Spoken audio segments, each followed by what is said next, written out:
செந்தில் பாலாஜி மனுவானது இன்று விசாரணைக்கு வர உள்ளது. விவரங்களை செய்தியாளர் கிருஷ்ணா வழங்க கேட்கலாம். கிருஷ்ணா, இந்த மனு எத்தனை மணிக்கு விசாரணைக்கு வர இருக்கிறது? வணக்கம். அமலாக்கத்துறை வழக்கிலிருந்து விடுவிக்க கோரி முன்னாள் அமைச்சர் செந்தில் பாலாஜி தாக்கல் செய்த மனு சென்னை முதன்மை அமர்வு நீதிமன்ற நீதிபதி அல்லி முன்பாக விசாரணைக்காக எடுத்துக்கொள்ளப்படுகிறது.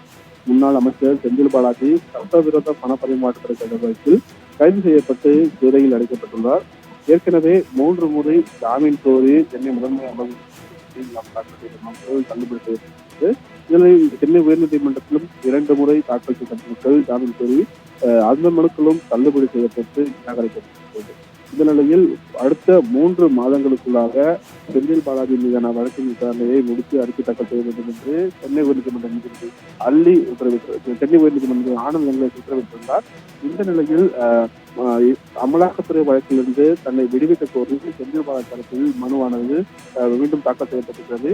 அதில் தனக்கு எதிரான குற்றச்சாட்டுகளுக்கு எந்த ஒரு முகாந்திரமும் இல்லை என்றும் தெரிவிக்கப்பட்டுள்ளது. மேலும் தன்னை விடுவிக்க கோரிய மனு மீது உத்தரவு பிறப்பிக்கப்படும் வரை தன் மீதான குற்றச்சாட்டுகள் பதிவை தள்ளி வைக்க வேண்டும் என்ற ஒரு கோரிக்கையை முன்வைக்கப்பட்டுள்ளது.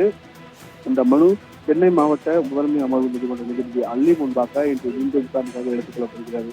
இன்றைய தினம் செந்தில் பாலாஜியின் நீதிமன்ற காவலும் முடிவடைந்துள்ளதால் அதுவும் இன்றைய தினம் காவல் நீட்டிப்பானது நடைபெறும் என்றும் எதிர்பார்க்கப்படுகிறது. அதிலட்சுமி.